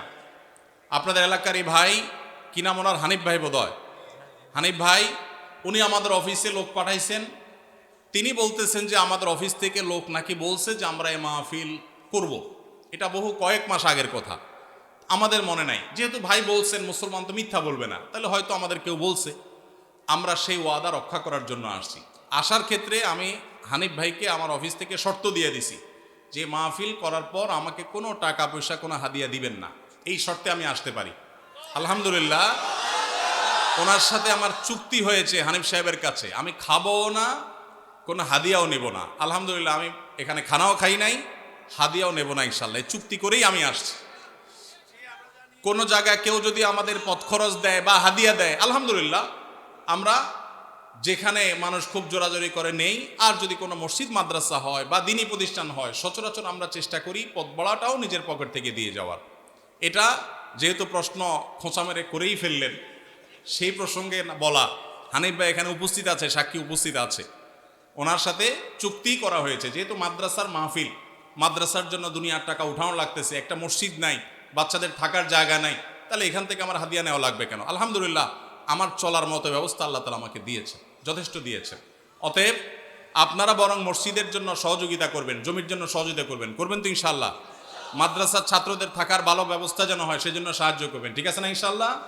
আর আমাকে হাদিয়া দেওয়া লাগবে না, ইমাম সাহেবদের বেতন বাড়াই দিয়েন। ইমাম সাহেবদের বেতন বাড়ায় দিবেন তো ইনশাআল্লাহ? ইমাম সাহেবদের বেতন বাড়ায় দেওয়ার তৌফিক আল্লাহ তো আমাদেরকে দান করুন। ওলামা একরাম ওয়াজ মাহফিলে যারা আসেন তাদেরকে সম্মানজনক হাদিয়া দিবেন। আমি নিচ্ছি না, আমার আলহামদুলিল্লাহ না নিলেও চলে, এবং মাদ্রাসার মাহফিল দেখে নেই না, অন্য কেউ জোর করলে হয়তো নেই। কিন্তু যারা অন্যান্য ভাইরা আসেন ওয়াজ মাহফিল করেন, অনেকে আছে রাতে গাড়ি অ্যাক্সিডেন্টে মাহফিল থেকে যাওয়ার সময় পুরো গাড়ি শেষ হয়ে যায়, আছে না? অনেকে আছে গাড়ি অ্যাক্সিডেন্টে নিজে অসুস্থ হয়ে যায়, মারা যায়, রাত বিরাত জাগা লাগে, তাদেরকে সম্মান করবেন। কিন্তু এর মানে এই না যে চুক্তি করে লাখ লাখ টাকা ওয়াজ করে কামায়, এই ওয়াজ ব্যবসায়ীদেরকে আমি প্রশ্রয় দিতে বলি নাই। কিন্তু ওলামাদেরকে সম্মান করবেন। এখানে দুই দিক থেকেই সমস্যা আছে। হুজুরদের অনেকে যেরকম চুক্তি করে, এটা যেমন একটা সমস্যা, আবার ওয়াজ মাহফিলের আয়োজক অনেকে আছে অনেক ধান্দা করে, সেটাও একটা সমস্যা। আমি আজ থেকে অনেক বছর আগে আপনার জেলার নাম বলবো না, যে কোনো এক জেলায় মাহফিলে যাওয়ার পর আমি দেখি এরকম মোটা একটা খাম ধরাই দিছে আমারে। পরে যায় খুলে দেখি ওখানে টাকার সাথে বাকি সব কাগজ দিয়ে মোটা করে দিছে। এত নিকৃষ্ট মানুষও এই সমাজে আছে। তো এই জন্য সংশোধন বক্তাদেরও হইতে হবে, আয়োজকদেরও হতে হবে, শ্রোতাদেরও হওয়া লাগবে। শ্রোতারা ওয়াজে আসছেন কি জন্য? কিছু শুনে আমল করার নিয়তে। এই যে এতগুলো কথা শুনছেন, এগুলো আমল করতে হবে, ঠিক আছে না ভাই? ইনশাআল্লাহ। যদি শুধুমাত্র ওয়াজ মাহফিলে আসেন তামাশা দেখার জন্য, তাহলে হবে না, আমল করার নিয়তে আসতে হবে। আয়োজকদের উদ্দেশ্য হবে আল্লাহর সন্তুষ্টি, আলোচকদের উদ্দেশ্য হবে আল্লাহর সন্তুষ্টি, এবং শ্রোতাদের উদ্দেশ্য হবে কি? আল্লাহর সন্তুষ্টি। আল্লাহ তাআলা আমাকে, আপনাকে, আমাদের সবাইকে ইখলাসের সাথে কাজ করার তৌফিক দান করুন। ভাই সময় অনেক হয়েছে, আমার মনে হয় শেষ করা দরকার। হ্যাঁ ভাই, আর প্রশ্ন দিয়েন না। প্রশ্ন ফাঁক ফোকর দিয়ে দিচ্ছেন, কি প্রশ্ন দিচ্ছেন না দিচ্ছেন আমি দেখতেও পারতেছি না, আরেক মুসিবত।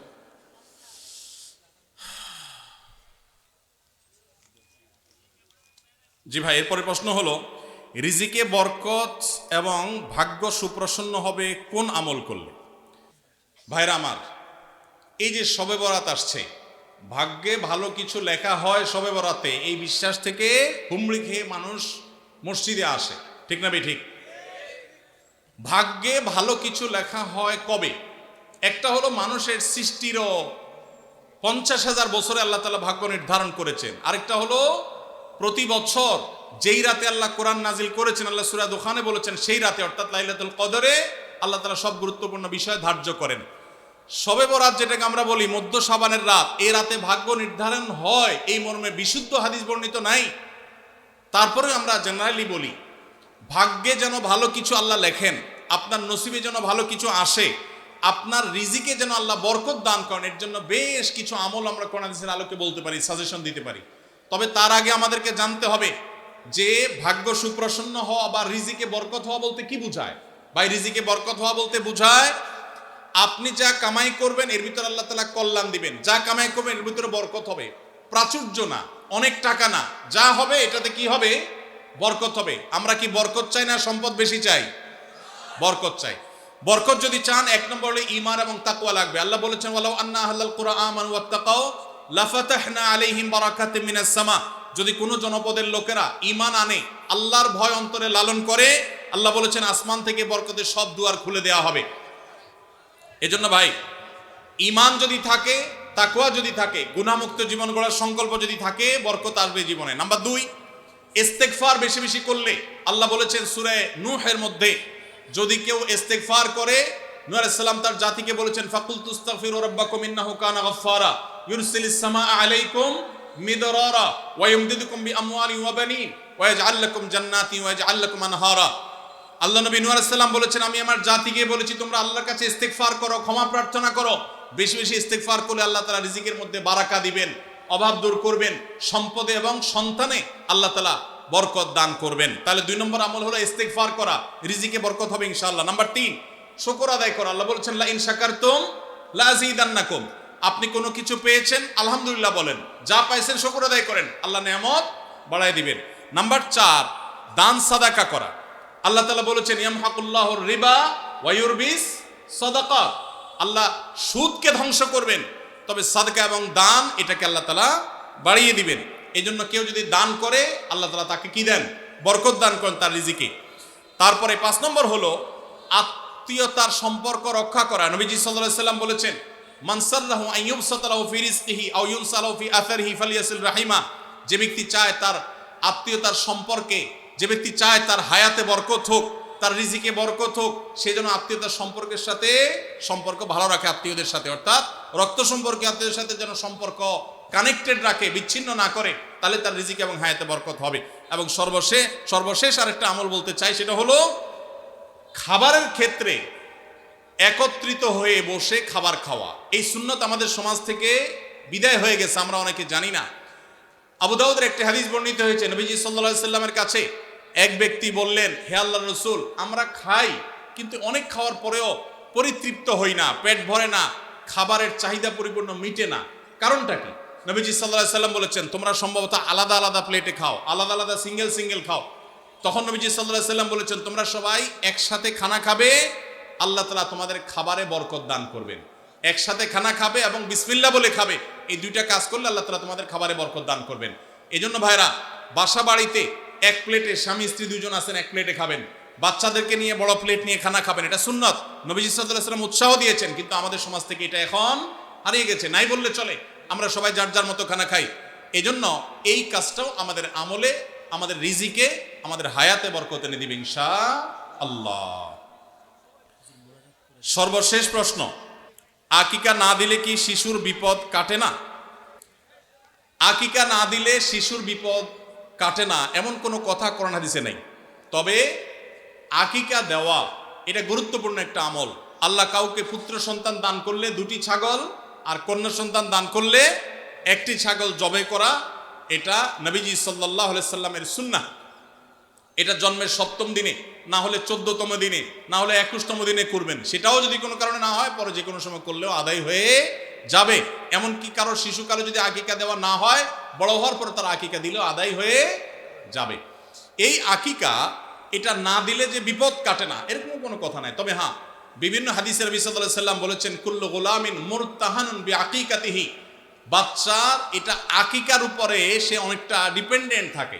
এই হাদিসের ব্যাখ্যা অনেক মুহাদ্দিসরা বলেছেন, আকিকা না দিলে, আকিকা দেওয়ার ফলে সে বিভিন্ন ক্ষয়ক্ষতি থেকে বেঁচে থাকতো। অনেকে বলেছেন শয়তানের কুমন্ত্রণা থেকে বেঁচে থাকে আকিকার মাধ্যমে, এটা থেকে সে আর বাঁচতে পারে না, ওই ক্ষতি তাকে স্পর্শ করার সম্ভাবনা থাকে।